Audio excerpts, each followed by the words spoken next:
Bonjour à toutes et à tous, merci d'être si fidèles et de nous rejoindre pour une nouvelle vidéo. Comme le titre nous l'indique, cette vidéo se portera sur les différents transports qui sont utilisés en Ontario. Donc voici l'agenda du jour. Aujourd'hui, nous allons premièrement parler du système de transport en commun ontarien, puis les différentes façons de se déplacer dans la province, avant d'aborder les paiements pour les services de bus, et enfin, les modes de transport qui sont accessibles. Débutons par le système ontarien de transport en commun. Comme vous le savez sans doute, la province ontarienne est une province très grande et vaste, ayant une superficie légèrement supérieure à 1 million de kilomètres carrés, du même ordre de grandeur que celle de l'Égypte. Bonjour à toutes et à tous, merci d'être si fidèles et de nous rejoindre pour une nouvelle vidéo. Comme le titre nous l'indique, cette vidéo se portera sur les différents transports qui sont utilisés en Ontario.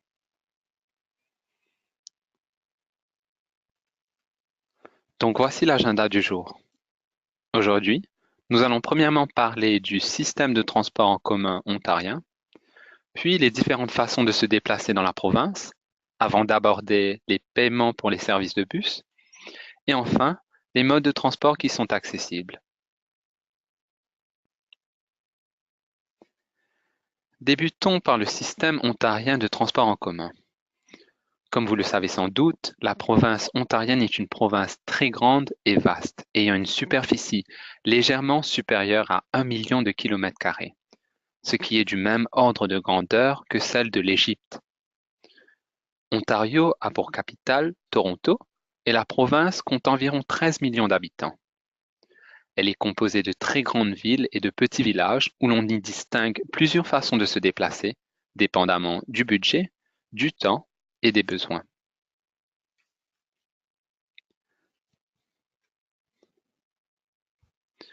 Parlons du transport en commun municipal. Les services de transport en commun municipaux englobent en général les services de transport en commun conventionnels et les services de transport adaptés. Les services de transport en commun conventionnels sont au service du grand public et respectent principalement des itinéraires et des horaires fixes, alors que les services de transport en commun adaptés offrent des services de transport de porte à porte à des personnes ayant des déficiences qui répondent aux critères d'admissibilité définis par la municipalité. Donc, comment, comment se déplacer dans la région du Grand Toronto? Durant ce webinaire, nous allons mettre l'emphase sur les modes de transport en commun dans la région du Grand Toronto. Donc, selon l'endroit où vous vivez, vous aurez accès aux modes de transport qui desservent votre région. Cela dit, il existe plusieurs systèmes et nous allons en nommer quelques-uns, des plusieurs populaires au profit de ce webinaire. Par exemple, nous avons la Brampton Transit, Burlington Transit, DRT Fares, GO Transit, Hamilton Fares and Conditions, Mississauga Midway Fares, Oakville Transit Fares, TTC Fares and Passes et YRT and Viva Fares. La plupart des villes en Ontario ont leur propre système de mode de transport en commun. Elles ont à disposition des bus, des trams, des trains et ou des métros souterrains. Le transport en commun dessert le grand public et les personnes ayant des besoins spéciaux en matière de transport.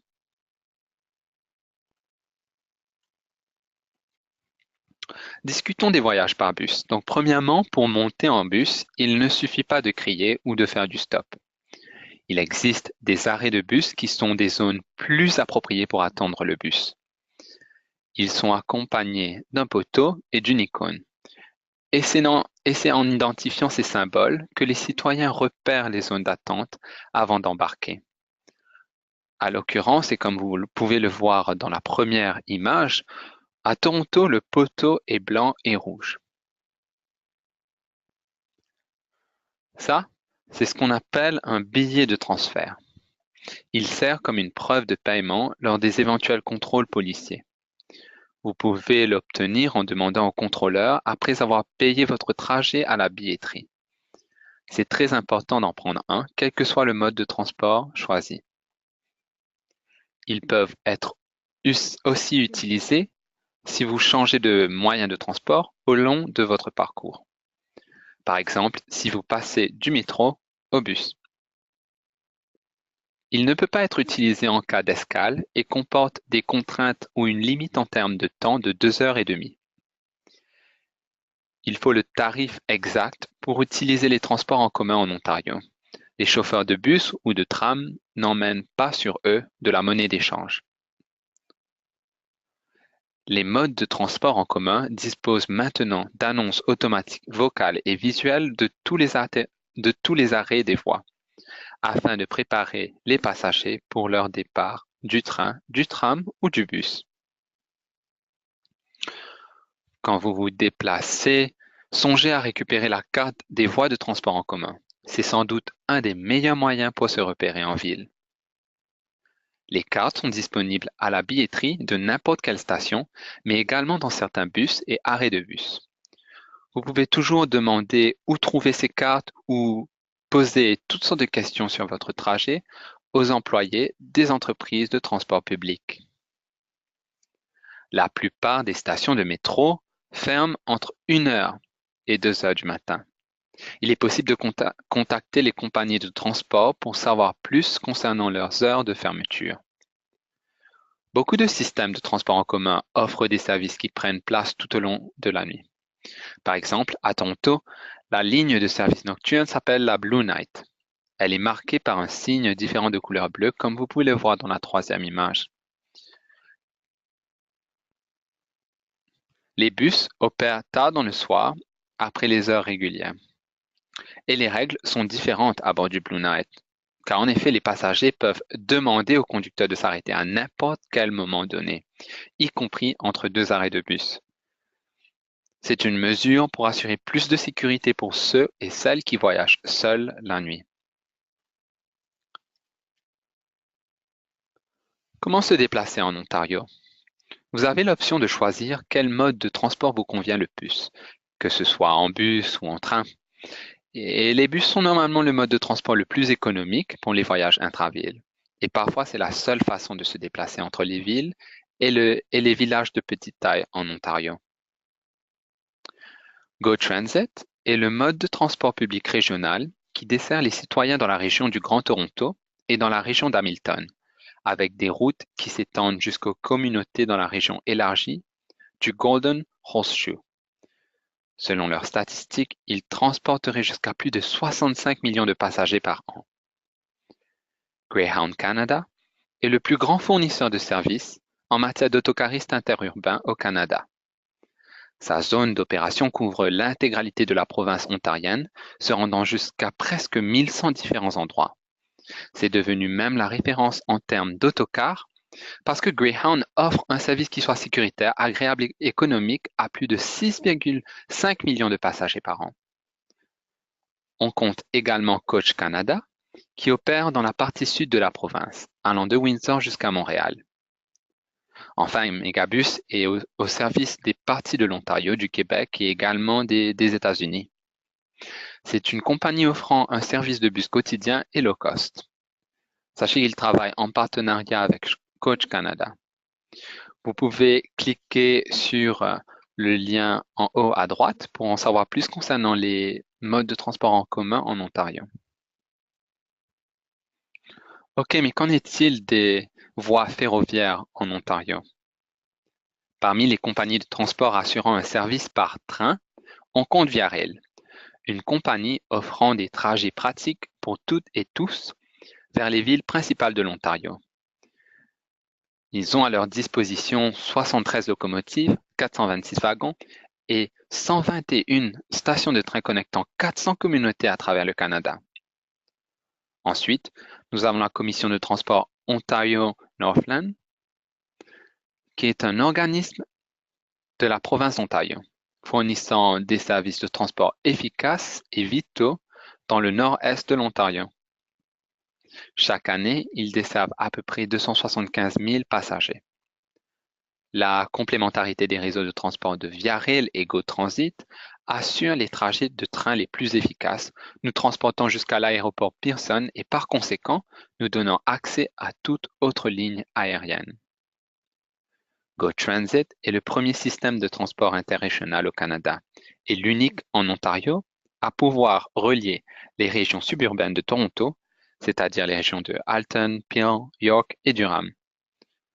Le Go Transit parcourt plus de 180 voies ferroviaires ainsi que 1973 routes de bus.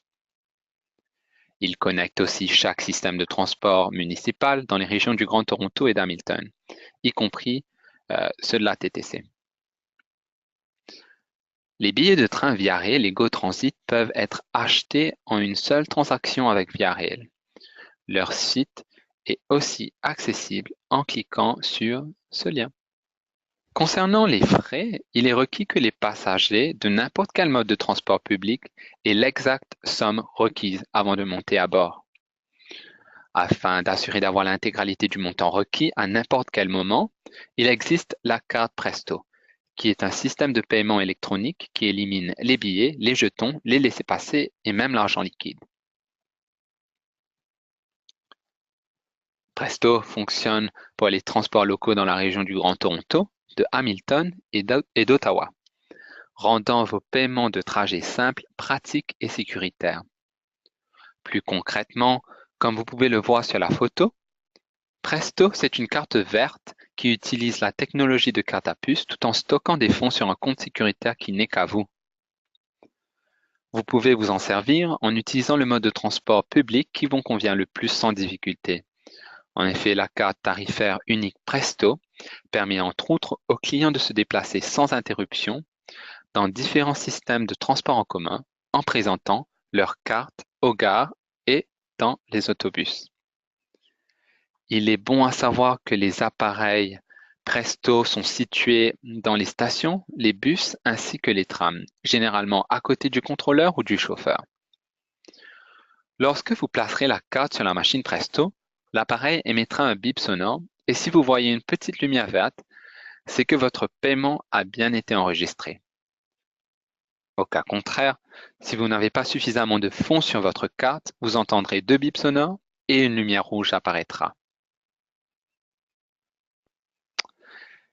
Quelles sont les institutions de transport dans la région du Grand Toronto étant compatibles avec Presto?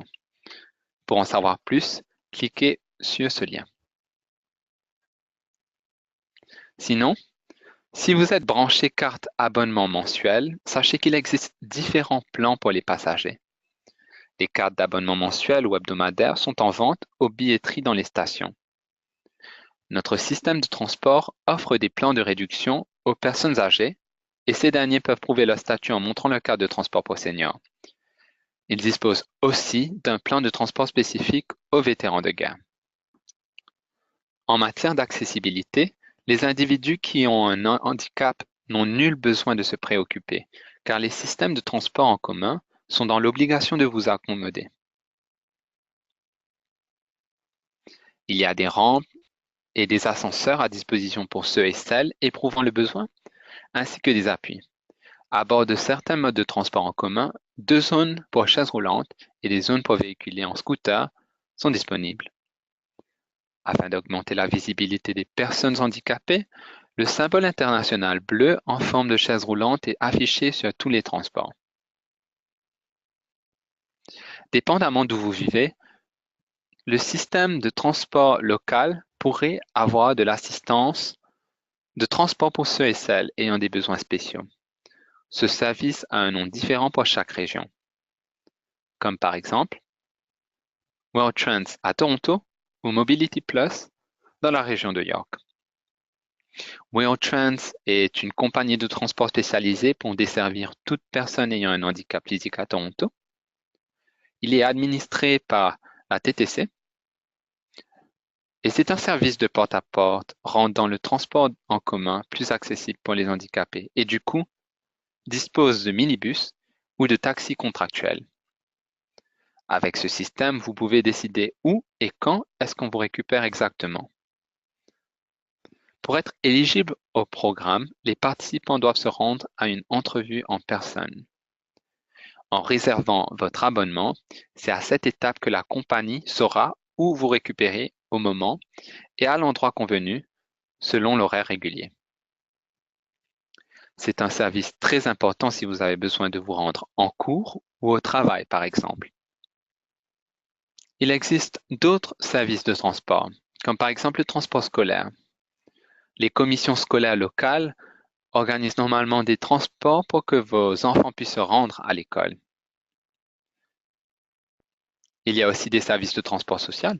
Donc, les agences fournissant de l'assistance en matière de déficience développementale, de garderie, de réadaptation professionnelle et d'autres services sociaux peuvent aussi vous venir en aide si vous voulez vous déplacer en ville.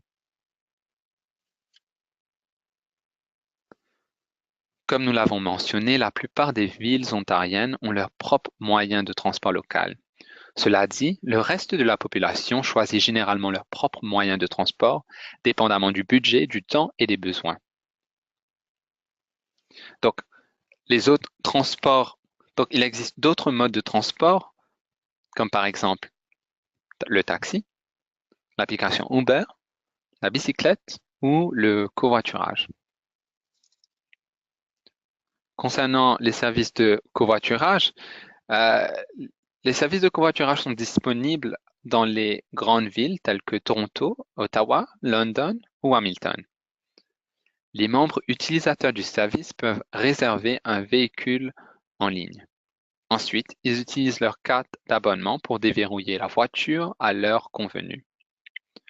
Tout individu possédant un permis de conduire ontarien ainsi qu'une carte de crédit peut devenir membre du service de covoiturage. Cependant, il y a des restrictions en termes d'âge. Pour ce faire, il faut faire une demande en ligne et payer une charge minime. Le service vérifiera vos antécédents en tant que conducteur ou conductrice.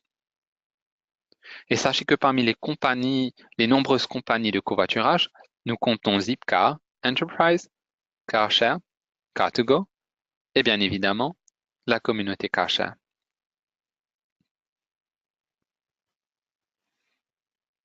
Donc merci d'avoir été avec nous durant cette vidéo. Si vous avez des questions, veuillez nous les communiquer par courriel à isc@costi.org ou par téléphone au 844 871 4567. J'espère qu'elle vous a été utile si vous prévoyez de vivre de façon permanente ou si vous voulez vous déplacer en Ontario. Ce webinaire vous a été présenté par EISC, les étudiants internationaux se connectent, qui a justement été créé dans le but d'offrir un soutien à l'établissement aux étudiantes et aux étudiants internationaux. Le projet est financé par le gouvernement provincial d'Ontario, donc le ministère de la Citoyenneté et de l'Immigration. Sachez qu'il est géré par COSTI. COSTI, c'est une organisation communautaire à but non lucratif, fournissant des services tels que l'établissement, l'emploi, la formation professionnelle et linguistique, des services de logement, etc. Donc, n'hésitez surtout pas à visiter notre page web. Nous offrons énormément de ressources aidant les étudiantes et les étudiants internationaux à mieux s'intégrer dans la sphère canadienne et plus précisément dans la sphère ontarienne. Vous pouvez aussi vous abonner à notre chaîne YouTube. Nous y publions d'autres vidéos assez fréquemment qui aideront à l'établissement, que ce soit en français, en anglais ou en arabe.